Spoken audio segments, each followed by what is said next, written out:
Something I've always struggled with is being a very minimal person in that I don't like to own a lot of stuff, but I really like my space to have a lot of character and a lot of my personality threaded throughout it.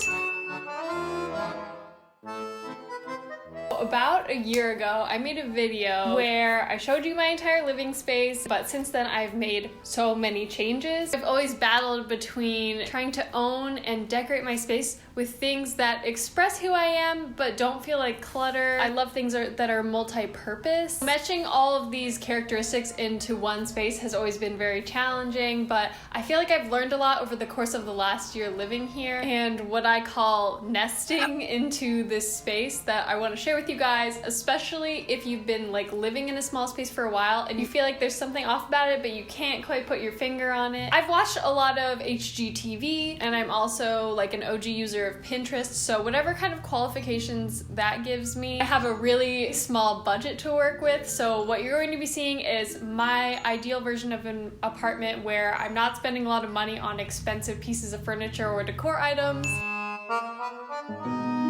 One of the things I have learned this year about decorating your space is that you might already actually have 90% of your decor living amongst your everyday items, especially if you're very intentional about the types of things that you purchase and if the stuff that you own already is curated a bit to your taste. For me, this is perfect because I like being surrounded by my things. I also really like decor to have a function as well as looking nice. I don't usually like to buy things just to set them on a shelf and look good. I like to actually just use the items that I may already collect or own. It makes it feel homier, first of all. It makes it feel like it's your space, but without like cluttering it with a bunch of stuff that you just go out and buy for the sake of filling a shelf.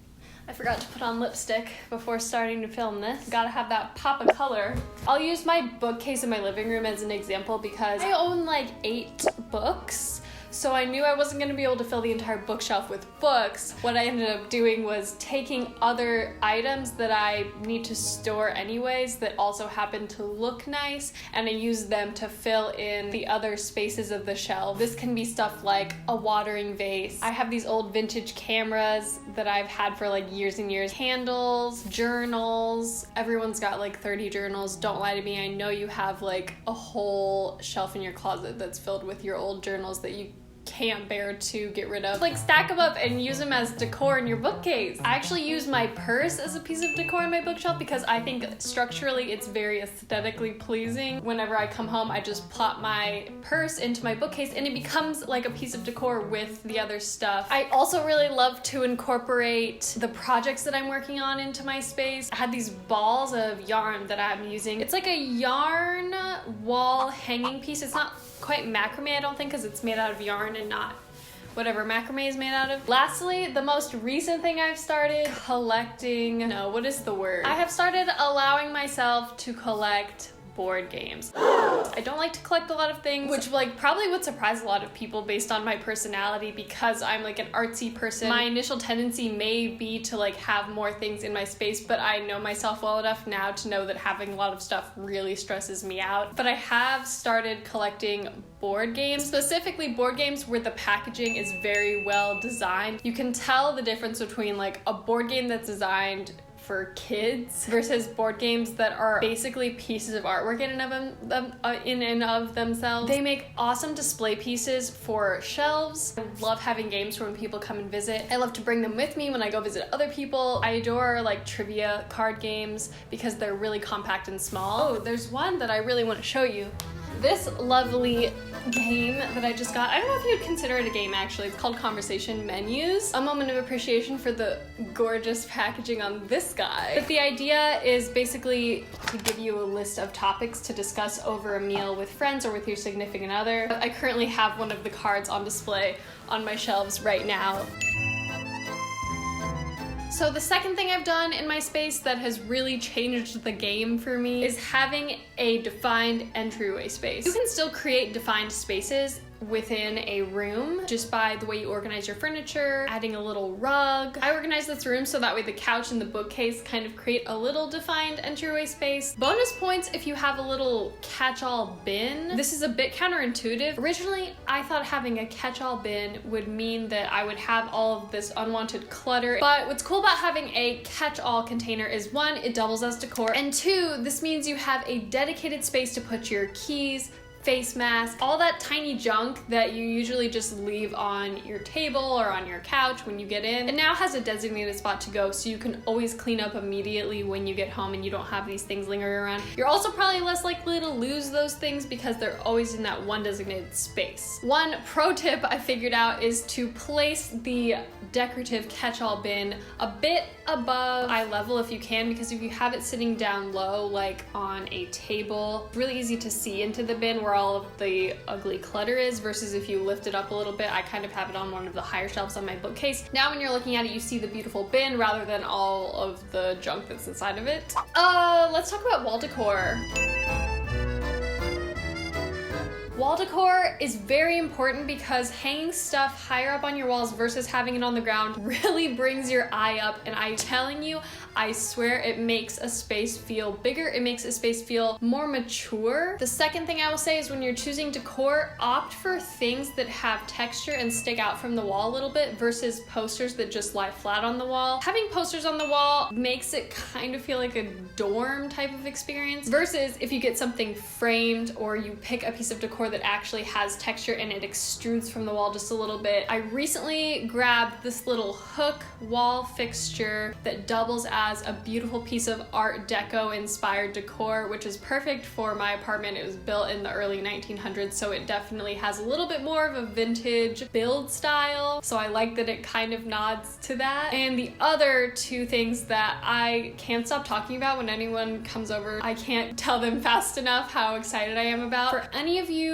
that are buying expensive picture frames off of the internet and having them shipped to you, stop that. Stop that right now. Stop it immediately. Just go down to your local thrift store and take a quick peruse around their old vintage art frame section. You're never gonna find two matching frames, but that's okay. They don't have to be the same color or even the exact same size, but the way you make them go together is you give them the same mat and you spray paint them the same color. These are actually two charcoal drawings that I did of the outside of this building. Oh, one other thing, if you live in a building with concrete walls like I do, I didn't know this and I feel like I should say this just in case one person watching this can benefit from it.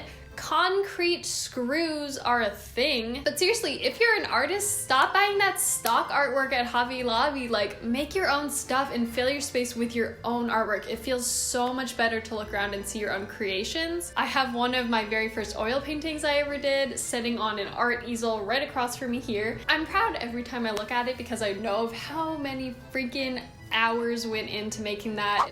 Let's talk about lighting. Lighting is the best, guys. If you ever walk into somebody's place and your first thought is, oh, there's just something not right about this, I guarantee you it's probably their lighting situation. I didn't have a ton of room in here for the floor lamp, nor do I like to have a ton of stuff that actually sits on the floor, so I opted for some bulbed string lights in this room. I hung them vertically in the corner so they're not in the way whatsoever. The one painfully terrible thing about string lights is you always have to plug and unplug them unless you get a nice little Wi-Fi outlet that lets you turn them on and off from an app or using your smart device. It has saved me so much time pulling my couch away from the wall and trying to reach the outlet. These give off nice warm light. It's so much cozier than the overhead light. I don't mind a low lighting situation. Like, I don't need blaring fluorescent light bulbs in my eyeballs all the time, especially at night. If it's dark out, let it be dark. It doesn't have to be super bright inside. If I need to see stuff, I turn on the overhead light and then I immediately turn it off because that thing just gives me bad vibes. Switching backdrops really quick to talk about my other lighting obsession, which is wall sconces. Why have I ever used a table lamp that takes up space when I can just have a wall sconce? I really like hanging things as opposed to sitting things because it's just so much easier to clean underneath them and you just have more room to use the tabletops and floor spaces for what they're actually meant for. I'll link these specific wall sconces if they still sell them, but one tweak that I did make is that the bulbs that came with these, first of all, I think one of them was broken. Second of all, they are way too bright. Can't look directly into the bulb without it burning your eye sockets out. So I ended up doing like a really thin coat of white spray paint all around the outside of the bulb, which when they're turned off hides the Edison filament, but when they're turned on, you can actually still see the really cool lit filament inside the bulb. And if you accidentally catch a glimpse of the light bulb, your eyeballs are still intact. It's amazing. I'll show a quick clip of what they look like turned on during the day, during like sunset time, and then at night, because I think they're so cool. It's one of the coolest things I feel like I did for this room. And my dad was kind enough to help me actually assemble these night tables as well, which again are elevated. There's nothing sitting on the ground, so I can just very easily vacuum underneath them, but they still have a little bit of storage.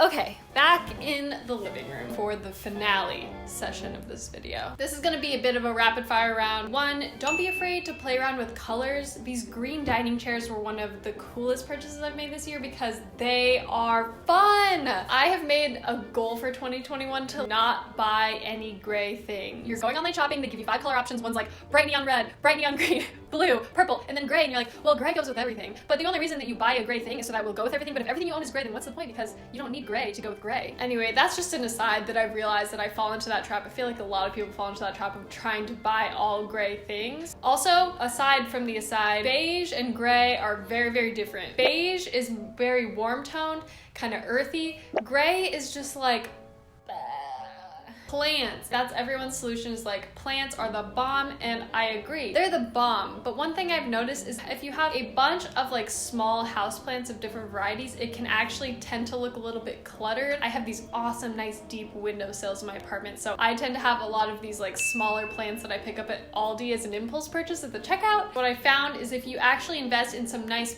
bigger houseplants that actually fill a corner of the room, it looks a lot nicer. Some nice big plants to consider are peace lilies. They're very like voluptuous. Their leaves are really nice. They don't need a ton of light. Another plant that I just got that I love is like a palm. Palm leaves are very fun. They kind of make your space feel a little bit tropical. If you're looking for an inexpensive way to get larger plants, I would say check your local hardware store, especially in the springtime. This right now is like a great time to shop for plants because they're bringing in all of like the gardening stuff for spring. So right now is actually a really, really great time to shop for houseplants. My Boppy has this great saying. He says, let it breathe. And he's talking about when you're making a painting and you want to leave negative space. But I think when you're decorating a space, leaving negative space is equally as important. Not feeling like you have to fill every inch of something to make it look complete. Sometimes the beauty actually comes from the spaces that are not filled.